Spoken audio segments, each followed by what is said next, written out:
কালকে যখন পথেররা কুমির ধরে নিয়ে যায় তখন ওর মা আর কি খুব কান্নাকাটি করত। মা পাগল হলেও মেয়ের ভালোবাসাটুকু তো বোঝে। মেয়ে যত সময় না আসবে তত সময় ওর মা আর কি ঘুমায় না। ওর মেয়েটা এদিক ওদিক চলে গেলে সারাক্ষণ ওর মা ওকে খোঁজাখুঁজি করে। মেয়ের একটা উলনা আছে, এই উলনাটা কারোর কাছে দিচ্ছে না, জামাটা কোথায় হয়তো ফেলে দিছে। এই হলো উলনাটা, এই উলনাটা নিয়ে মেয়েটার জন্য কামনা করতেছে।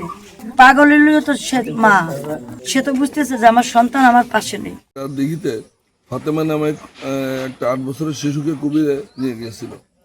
তার মৃতদেহ আজকে ভোর 4:30-4:30টার দিকে আমাদের মাজারের পক্ষ থেকে উদ্ধার করা হয়েছে।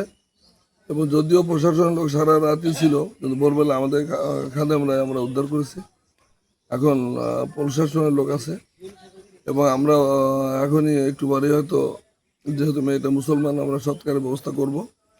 এবং স্থানীয় প্রশাসন, জেলা প্রশাসক মহোদয়, পুলিশ সুপার মহোদয় গতকালকে তারাও এখানে পুলিশের তৎপরতা ছিল, উপস্থিত ছিলেন।